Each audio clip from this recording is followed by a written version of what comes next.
Hello, welcome to the A Book a Day channel. Today, the book I want to share with you is called Tools of Titans, and it has a long subtitle, The Tactics, Routines, and Habits of Billionaires, Icons, and World-Class Performers. From the title, you can tell that this book is about the methodologies of extraordinary individuals. It was published in December 2016 and received numerous positive reviews as soon as it was released. The author of this book is Tim Ferriss, who is the author of many bestsellers and also a serial entrepreneur and angel investor. I recommend this book to you for two main reasons. First, it's highly practical. It directly tells you how high achievers work and live, which can inspire you to live more wisely. Second, I recently finished reading this book and found it very beneficial, so I made an effort to decode it for you. I hope you can benefit from it just like I did. The author of this book, Ferriss, has interviewed approximately 1 to 200 prominent individuals from various fields. He has compiled the content of these interviews into this book. However, this book is over 700 pages long and features a multitude of personalities. Therefore, I can only select a few of the most inspiring ones to share with you. The first one is the comic book author Scott Adams. He advises you not to chase after a specific goal, but to develop a system instead. The second is former U.S. Navy SEAL Jack Willink, who tells you that true freedom is self-discipline, and you should take extreme ownership of your world. The third is Silicon Valley venture capitalist Chris Sacca, who emphasizes that life presents constant challenges, and you should learn to prioritize dealing with offensive challenges. Let's take a look at the first individual, the comic book author Scott Adams. His Dilbert comic series is now simultaneously published in 65 countries, in 25 different languages, and appears in over 2,000 newspapers. Adams originally worked as a white-collar office worker, and had to wake up at 4 a.m. every morning to draw the Dilbert comics while working his regular job. How did he persevere and achieve the success he enjoys today? Adams shares 3 valuable pieces of advice. The first one is to establish a system for yourself, rather than setting specific goals. When Adams started drawing Dilbert while working a full-time job, the material rewards he received were minimal, roughly equivalent to 5% of his salary, and had almost no impact on his life. When his girlfriend asked him why he was doing this, Adams couldn't provide a clear answer. Adams now reflects that he wasn't doing this to achieve a specific goal, but to develop a system. The concept of a goal means that you do something for the sake of accomplishing it, with success yielding rewards, and failure resulting in wasted effort. On the other hand, what Adams refers to as a system is something that is continuously evolving, such as a skill or relationship, like a marriage. For this system, you can engage in various projects and develop habits, but your focus should not be on the success or failure of specific events, but on the development of the system itself. For Adams, his blog writing is one such system. The specifics of which article generates income, or how many readers it attracts are not important. What matters is the continuous growth of the system. He wrote his blog without specific goals, which is a characteristic of a system. So, how do you develop a system? Adams did 2 things. First, he wrote regularly and didn't take breaks. Second, he treated his blog as a research and development platform, where he tested various writing techniques. For example, he tested different types of topics to see which ones were popular with readers. He also experimented with writing in different tones, such as an angry tone, a humorous tone, or a critical tone, to determine which resonated most with readers. Over time, as he wrote more and more on his blog, Adams' writing system grew. Later, the Wall Street Journal learned about his blog and invited him to write a column. As soon as he started, the column became very popular. This is because at this point, Adams already had a mature writing system, and he knew exactly how to write articles. Adams said that when he was writing his blog, he knew that its growth would open up various possibilities, but he didn't have any specific goals in mind. He didn't plan in advance when he would start a column for the Wall Street Journal. With a system in place, everything falls into place naturally. Adams' second piece of advice is that inspiration depends more on the body than the brain. If your writing skills are already quite developed, your main concern is not how to write, but what to write. Adams needed to update his column frequently, so he had to have a multitude of ideas to support it. Where did his ideas come from? To generate new ideas, Adams followed a fixed routine every morning after waking up. He ate the same breakfast every day. The essence of this routine was to first clear his mind, and then fill it with new information. Clearing the mind meant putting aside all the issues from the previous day after breakfast, freeing up his mind to receive new information. Then he would turn on the computer, read the news, and read articles to understand what was happening in the world. He needed to extract material, and inspiration for his next cartoon or column from this daily new information. Now, here comes the key point. During the process of browsing information, how do you decide which information is worth using as material? Adams said that you shouldn't rely on the judgment of your brain.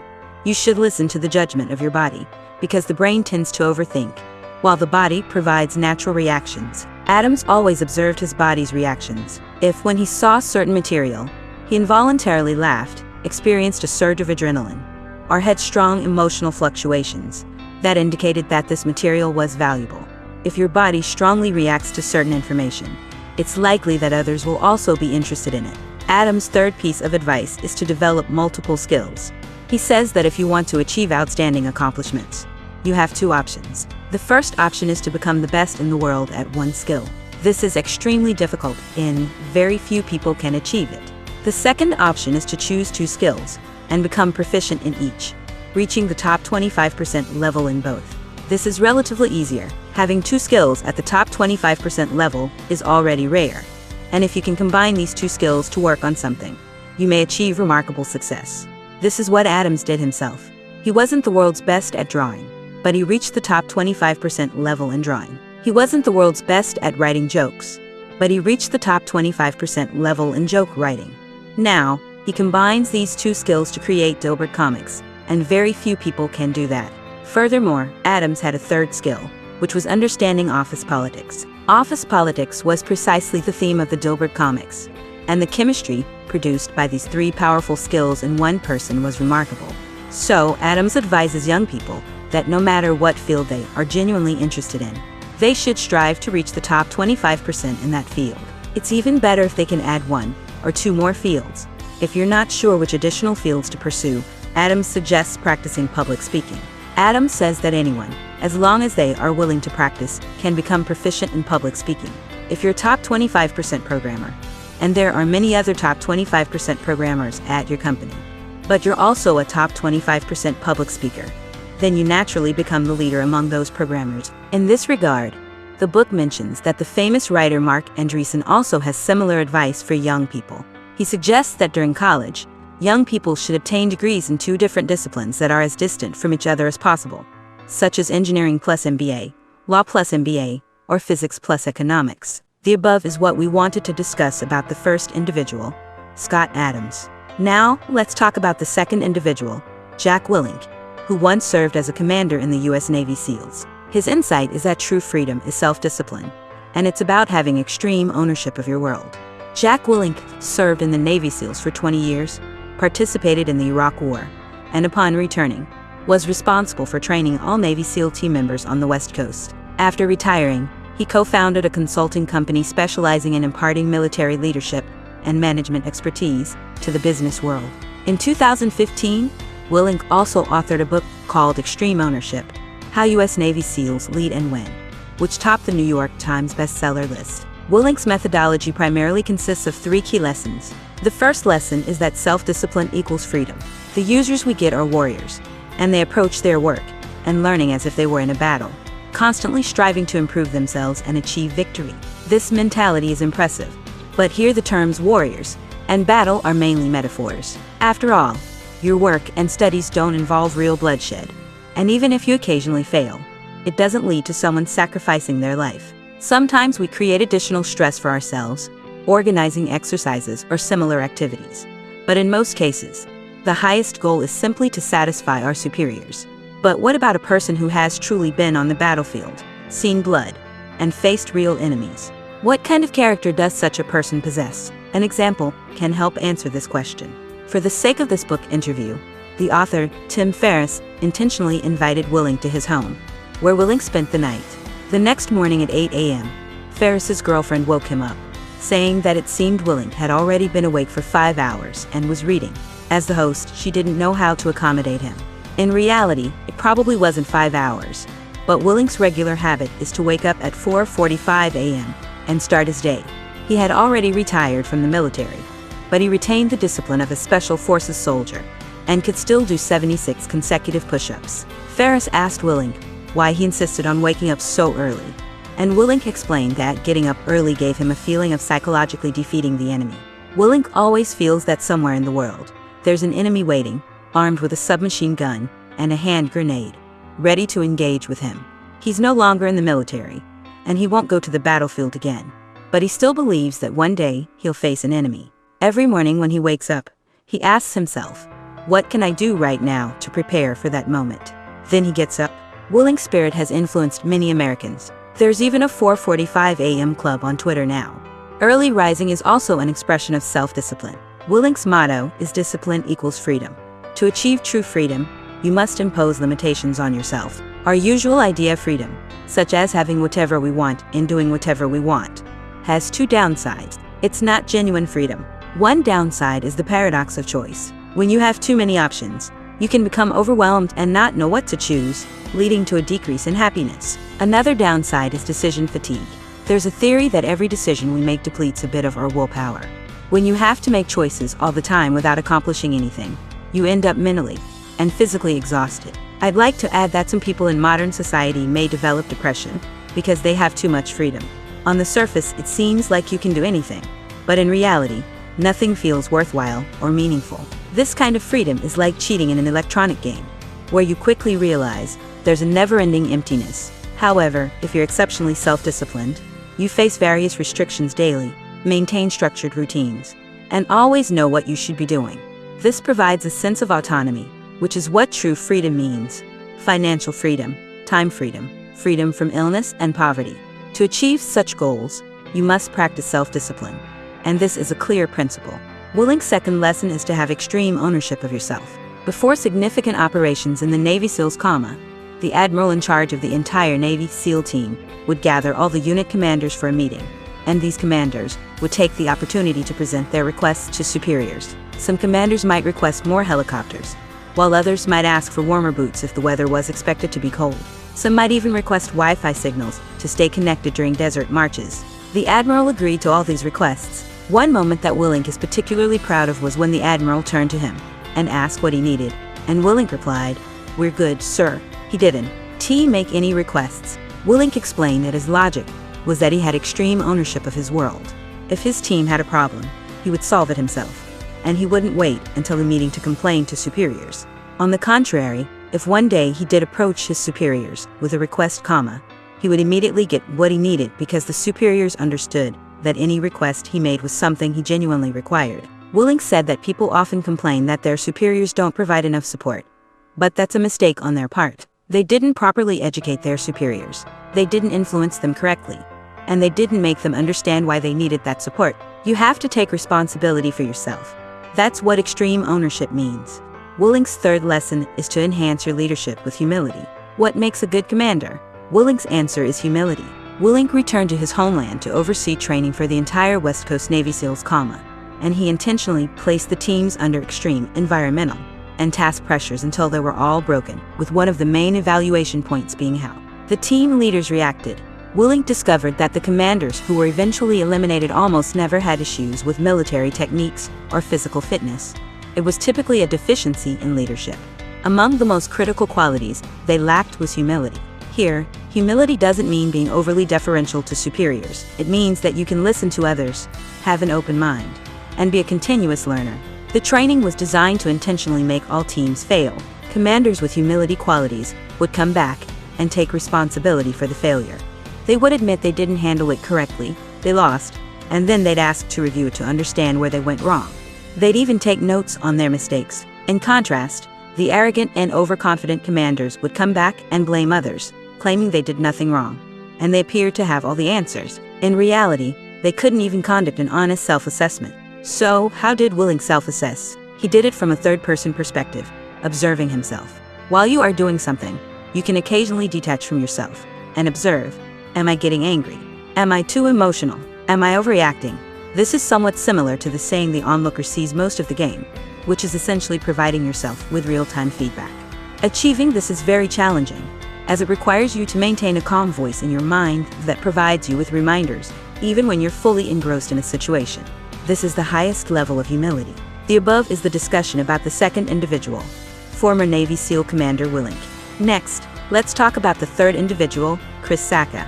Sacca may be one of the most successful venture capitalists in Silicon Valley, with a reported net worth exceeding $1 billion. Sacca once served as a manager at Google and, after transitioning into venture capital, made several brilliant investments, such as Twitter, Uber, Instagram, Kickstarter, and other now famous companies during their early stages. He even appeared on the cover of Forbes magazine. The Saka described in Ferriss's book is a somewhat unconventional person. Despite being a venture capitalist, who is typically associated with Silicon Valley, most of the companies he invested in are located in Silicon Valley, Saka himself does not live there. Instead, he resides in a mountainous area in California. Why doesn't Saka live in the heart of the tech industry? Because he is an offensive-minded person. Saka believes that the various challenges we face in life can be categorized into two types. One type of challenge is defense, which consists of challenges given to you by others. These are tasks assigned to you by someone else, and while accomplishing them can be rewarding, you lack control. The other type of challenge is offense, where you do things you want to do, and the initiative is in your hands. For example, your email inbox is essentially your list of defensive tasks. Each email represents something others want you to do. And if you are constantly controlled by your inbox, you are constantly on the defensive. Saka wants to be on the offense. So, since 2007, he moved away from Silicon Valley, which is a 30-minute drive from his home in San Francisco, to live in the mountains. Saka doesn't want to meet various people and attend endless meetings anymore. In the mountains, he can focus on doing things he wants to do, learn new things, and build truly valuable long-term relationships. The place he lives in is conveniently close to a skiing destination with beautiful scenery. He often invites various business partners to his home on weekends, and people are willing to come. This deepens the relationships. Long-term personal relationships like these were key to Saka's success in investing in companies like Twitter and Uber. Therefore, we see that venture capitalists must know many people, and Saka's unique trait is that he is no longer passively meeting many people but is actively and selectively building higher-level relationships with some people. The key word here is initiative. The so-called offense means taking control and being proactive. Saka was like this from the early days. He knew that venture capitalists needed a lot of knowledge and understanding of various industries. However, if you have a regular job at a company, your work may provide a limited perspective. In that case, you have to take the initiative. What Saka did was attend important meetings, whether he was invited or not. At Google, he attended various high-level meetings, even meetings between the founders. Sometimes he wasn't invited, and at times people wondered why he was there. Saka would say, "I'm here to take meeting notes for you." Then he would actually take notes during the meetings. You might wonder if being proactive like this requires a very high level of emotional intelligence. How did Saka develop his emotional intelligence? This book talks about many stories from Saka's childhood. In fact, social mobility is somewhat rigid in the United States today. Even for entrepreneurs in the entirely new tech industry, they usually do not come from lower middle-class families. Saka's family was somewhat unusual. His parents were people with a certain level of influence. In the United States, summer vacations for schools last for 2.5 months. Children from poor families often just stay at home during the summer, while children from more privileged families can participate in various training programs and summer camps. In Saka's family, the rule was to go out for internships during the summer. The internships were divided into two stages, which Saka referred to as sweet and sour summers. First, the sweet part. Saka's father had a friend who was also Saka's godfather. This godfather had a son who could be considered Saka's mentor.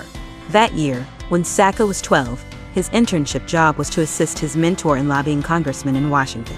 He played a rather serious role in this process. Before lobbying each politician, Saka and his mentor would first discuss the various clauses they wanted to achieve through lobbying. Saka would condense the content of the plan onto one sheet of paper and help his mentor clarify his thoughts. Then he would accompany his mentor to the meetings with the politicians. While his mentor talked, he observed from the side. At the age of 12, Saka had already seen the various faces of Washington politicians. Saka said this internship gave him at least 3 benefits. First, he gained a lot of knowledge. Second, he developed strong self-confidence. And most importantly, third, by summarizing the key points of the conversations, he acquired a strong ability to tell stories. The sour part of the summer was when Saka returned home, and his father arranged for him to work as a laborer on a construction crew.